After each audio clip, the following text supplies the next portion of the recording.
So when we're looking at Moon Pluto aspects, a big chunk of the issues that we're going to be dealing with are issues of emotional vulnerability.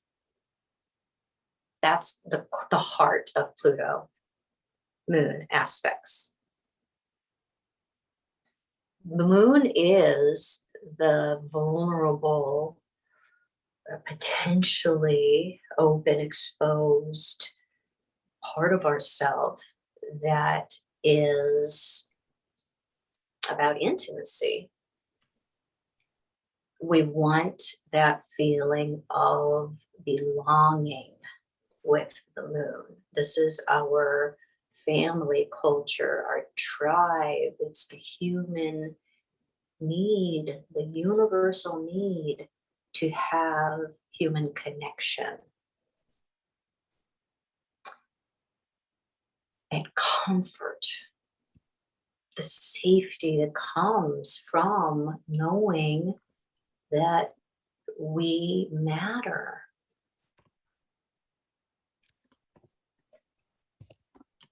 Pluto is the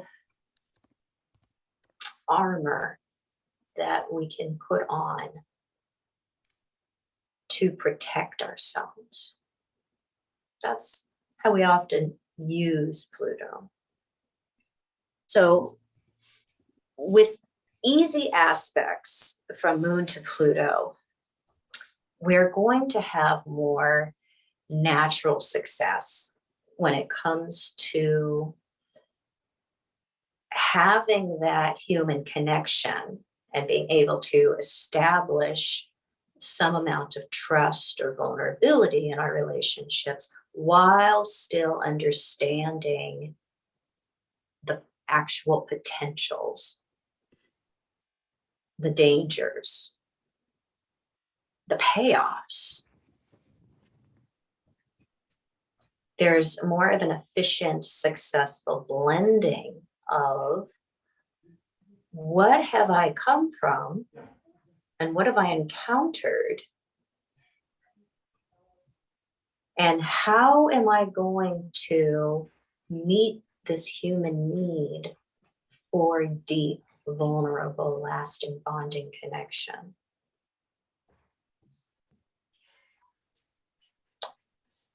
With difficult aspects from Moon to Pluto, it is going to be more difficult to have our past, what we've been through, our moon, our traumas, our memories, have that inform the present and thereby create a future where we are able to correctly identify people and engage in relationships so we can have that deep connection that we need met. Because we often have a problem with misidentification or with mistaking people in the present with hard aspects, because we're often applying past information, what we've been through, to tell us what something is in the present. It may not be that at all. Maybe approximating it,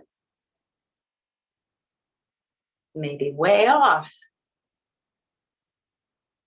With the easy aspects, we have more success with correctly identifying something for what it is. But that's our challenge with hard aspects.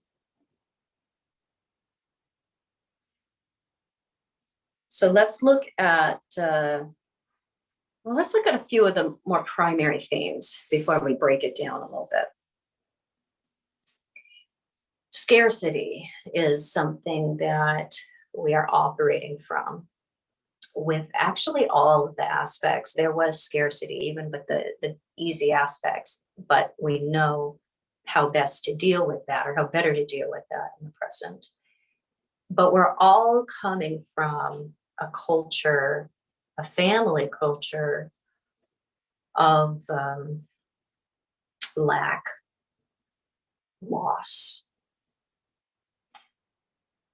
Very oftentimes, there was something inappropriate in the parent-child relationship. We either took responsibility for the parent's feelings and problems, as often the case with the difficult aspects. We can feel strongly at fault for the parent's failings. Many times the parent did not realize how psychologically they infiltrated our life. Emotionally, they infiltrated our life.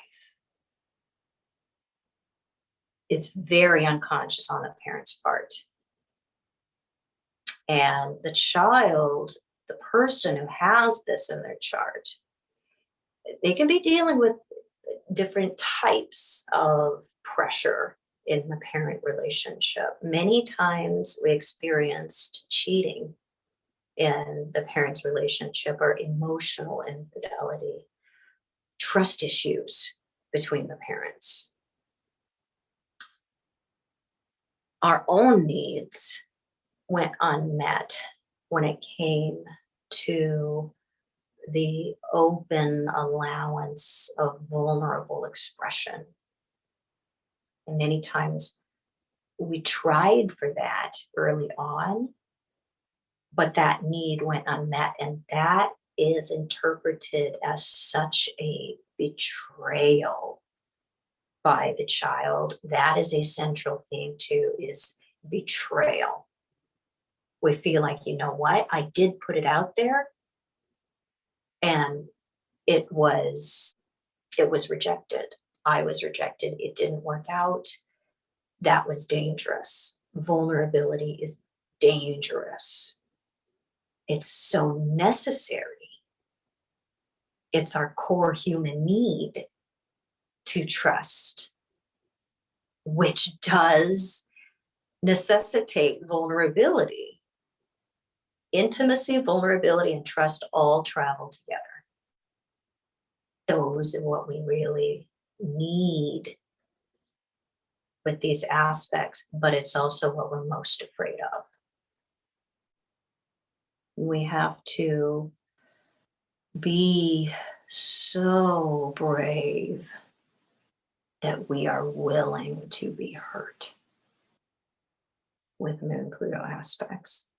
That is the most courageous thing that a human can do, is to open themselves up and not know what the outcome is going to be. It can be easier to charge into battle than it is to put ourselves at that kind of emotional risk.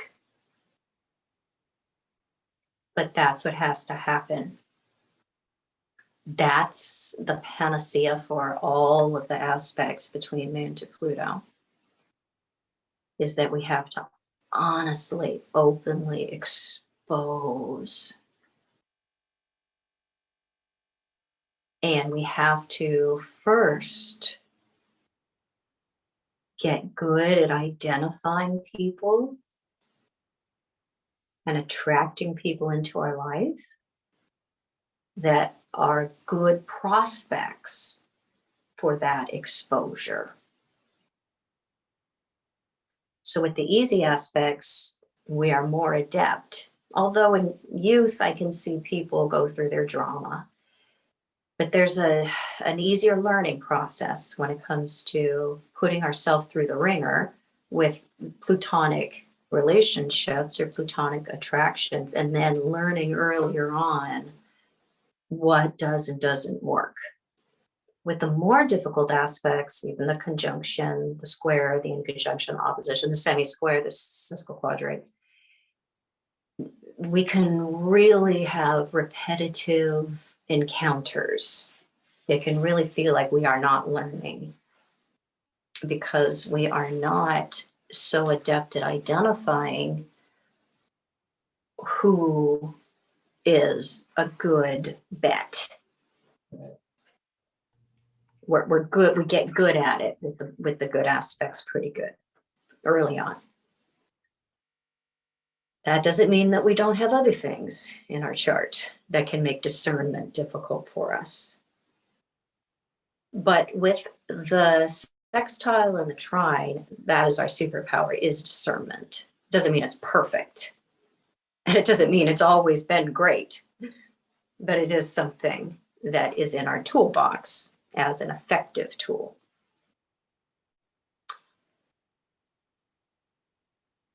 So it is that exposure, that being known, that meets that core need for intensity of relationship. That is really the most intense exchange we can have